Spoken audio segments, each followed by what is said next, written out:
ተጽፎ ተሰጠ ገንዘቡን ይዞ ጠፋ ሰው ተገለተን ዘብር ቅዱስ ገብርኤል ይነግረናል ለሱ ተናጋሪውን አንደበቱን ይስጠው ያራራለት እኛም በሰም ልዩ ሆኑ ጆሮቻችን ሰምተን ለክብር እንዲያበቃን ቅዱስ ፈቃድ ይሆንልን እንስማ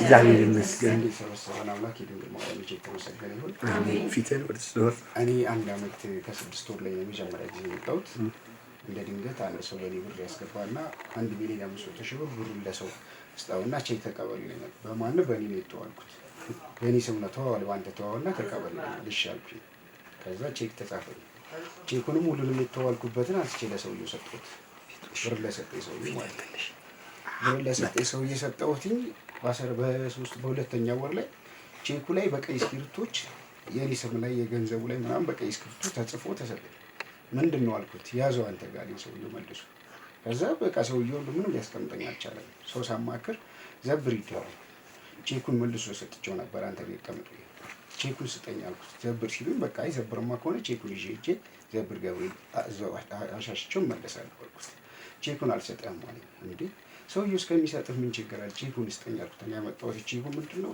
ገንዘቡን ይዞ ጠፋ ሰውየው ጤና ይስጥልን እባክዎን ይህንን ቪዲዮ ለሚወዱት ሜንሽን ያድርጉት ላይክ ሰብስክራይብ ለወዳጆች ሼር ያድርጉ ኮፒ ሊንክ በማድረግ ያድርሷቸው ብዙዎች በበረከት እንዲጎበኙ ምክንያት ይሁኑ ጎዶልያስ መንፈሳዊ የጉዞ ማህበር ሳምንታዊ ጉዞዎቻችን ዘወትር ቅዳሜና እሁድ ወደ ታምረኛው ዘብር ገብርኤል ወደ አርብዓ ሐራ መድኃኔዓለም ወደ መጓ ኡራኤል ወደ ጻድቃኔ ማርያም ወደ ሰሚነ ሻንጎለላ ኪዳነ ምሕረት ወደ ኩክየለሽ ማርያም ዘወትር ቅዳሜና እሁድ ያለማቋረጥ አስደሳች መንፈሳዊ ጉዞዎችን በፍቅር እናደርጋለን ስልክዎን ያንሱ በ0945 191919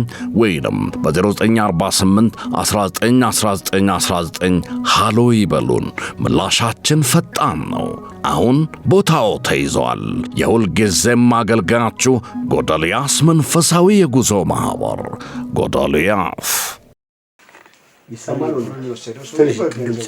ተበረግላችሁ እዛ እሺ ቼኩን ስጠኝና ደርሽ ልምጣ የሆነ ገዳም ላይ ተዋልኩት አልነገርኩት ዘብር ሞኝ ተሰው የሰማሁት አይ አልሰጠም ማለት እሺ ተነስቼ መጣሁ ገብርኤል ተመጣው ቁጭ አልኩኝ ብዙ ነገር 15 ቀን ከራሴ ጋር ሆንኩኝ በዛው ደግሞ ማመሰግናት እናታችን ሰቅለኝ ማርያም አለች ብዙ ጊዜ ስመጡ ሰቅለኝ ማርያም ሳትደርሱ ብትሄዱ ያው ከገብርኤል እንደመጋጨት አታርጉት ሰቅለኝ ማርያም ሄደ ማለት ተዳብሶ ዳብሰው ታሽቶ ምናምን እንደመመለስ ቁጥሩት ሰቅለኝ ማርያም ሳትደርሱ አትዩ እና በዚሁ ላውራው ነው እዛም ሄድኩኝ ተቀመጥኩ በአመቱ ልክ በወሩ ያው ለገብርኤል ነው ማወራው ለእናንተ አይደለም በአመቱ ወሩ በዛው ዕለት የመጣሁትን ቀን አላቆም ነበር ልክ በአመቱ ወንድም ያለ አንድ መንት ይዋል 15 ቀን ሲቀረው ሰሞኑን መጠጣት ጀመረ ባይ ከሌለበት ባህሪ በጣም ምን ይላል ምንድነው እንደዚህ ከዛ እሑድ ቅዳሜ ቀን እንደዚሁ ዛሬ ቅዳሜ ነው እንደዚህ ቅዳሜ ቀን ጠጥቶ ገብቶ ግጥምጥ አደረጋቸው ደውለው ጠሩኝ ምንድነው ሳይው በጣም ጥሩ አይደል ናኒ ተነስና እንሂድ እኔ የትም ቢስገመጥም ግሮሰሪም ወዴትም ቦታ ከዘብሩ ዳኛ ቅዱስ ገብርኤል ካለ ምንም አሉንም እያልኩኝ ናኒ ዳርኩት እውነት በሱ ላይ ተመስሎ የመጣሁት የዛሬ አመት ለካ በረዚው ወራት ውስጥ ካለ በዚህ ዛሬው ሰነ 6 ወር ሆኖታል የምነግራችሁ በዛ በወሩ ቀን ውስጥ ነው ለስ ከዛው ቀን ገብርኤል መጥቼ በሁለተኛው ቀን ከወንድሜ ጸበል ምን ያስጠማኩት ከተደወለ ማን ይደወለ ብሩን ይወሰደው ሰው አስቡት የዘብሩ ዳኛ ቅዱስ ገብርኤል ማለት ዳኝነቱ ፍርዱ እሱ ነው ዳኛውም እሱ ነው ዳኝነቱን ከአዲስ አበባ አምጥቶ እሱ እዚህ ቤት ውስጥ ነው ዳኝነቱን ፍርድ ይሰጥ እንደው ለታምሩ አስቡት እኔ መጣሁ ወንድሜ ላስታምም እኔ ጭራሽ ረስቼዋለሁ እኮ እግዚአብሔር ያልከው ቀን ታደርጋል ሰውየው ቤት ካርታ ሲሰጥ ተሰጠኛለህ ብሎ በቃ ቀጠሮ ይዞ በሽማግሌ ጨርሼ ይዣለሁ ረስቼዋለሁ ወንድም ታሟል ወንድሜ ላስታምም ስመጣ ገብርኤል ቆመ ተደወለ ገብርኤል ቁጭ ብዬ እንደዚህ ቁጭ ከዛ ከስቅለኝ ማርያም እሺ ገብርኤል ቁጭ ብዬ ተደወለ ሳይው እሱ ስልክ ነው እንዴ ሄሎ አልኩት እንዴት ደወልክ አልኩት እባክህ አልቻልኩም ተቃጠልኩ ብር ልስጠህና ይስጠኝ ቼኩንና የሰጠውን ዕቃ አስጠኛል እንዴ እኔ ያለው ዘብር ነው ለሁለተኛ ጊዜ በዚሁ ላንተ ሳይሆን ለወንድሜ ነው መጀመሪያ ጊዜ መጥቼ ነግሬዋለሁ አሁንም እያወራሁት ነው። መቼ ነው ፍርድ የምሰማው መቼ ነው እያልኩት ነበር። እዚሁ ፍርድ አሰማኝ እንዲያልኩት እኔ አሁን ለክፋት አልፈልግም ካንተ ምንም ነገር የምፈልገው ነገር የለም። ብርህን ከዘብር ስመለስ እንደመጣው ደውልልሃለሁ እሰጣለሁ። 1 ብር እንዳይከስር ማድረጌ ለሰውየው ብር ሰጥቼ ቼኩን ከዛ ቀን ጀምሮ 1 ቀን ሰጥቶኝ አያውቅም። ግን ያው መንፈስ ይዋሻል፣ እውነትም ያወራል ውሸትም ያወራል። መንፈስ ግን በድል እየተጠቀመ እንደሆነ ባለሀብቱን የሰማሁት። ግን ይሄ እኔ ጉዳይ አይደለም፣ ገብርኤል ነው ስራውን የሚሰራው። እኔ በዚህ ይሄን የሚያክል እንትን ምንም የፈለገውን ቢያደርግ ያው አሁን የሚያበላናል፣ ወደፊት የሚያበላናል። እስካለን ድረስ ምንም የለም፣ ከአንድ እንጀራ እናርፍ መቼስ። እና ቤቱ አምጥቶ ሰውየው ደወለልኝ። እዚሁ ነው ዳኝነቴን የሰማሁት፣ ፍርዴን የሰማሁት። እኔ አሁን የፍርዱ ታምሩ ነው ግራ ይገባኝ። ፍርዱን ያሰማኝ ወንድሜን ላስታመጥሽ ወንድሜ ላይ ተመስሎ ገብርኤል እዚህ መጥቼ ቤቱ እንድሰማ ስለፈለገ እዚሁ ቤቱ አምጥቶ ፍርዱን አሰማኝ።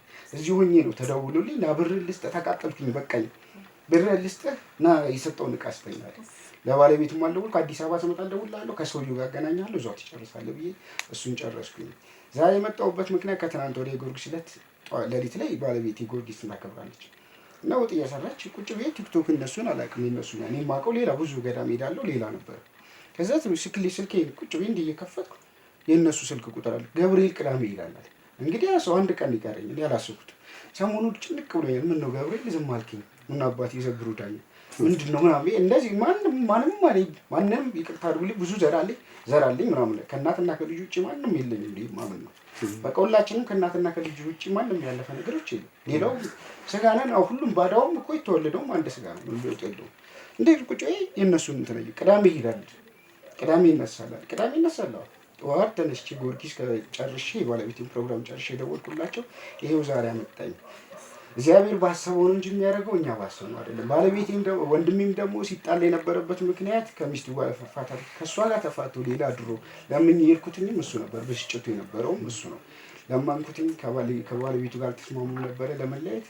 በፍርድ ቤት ተስማምተው ጨርሰው ሌላ ግብቶ ባለመውለድ ነበር ሲበሳጭ የነበረው። ለካ አለመውለድ ነበር። እሱም ወልዶ ይኸው እግዚአብሔር ስራውን ሰርቶ እንደ ድንገት ደግሞ በአንድ ቀን እኔን አመጣኝ። በአንድ ቀን ያመጣኝ ከትናንት ወደ አንድ ቁጭ ብዬ አብሰለሰልኩት። ይኸው ዛሬ ገባሁ እና ገብርኤል በመለሊቴ ትናንትና ልነሳ ስል ሂድና ምስክርህን ስጥ።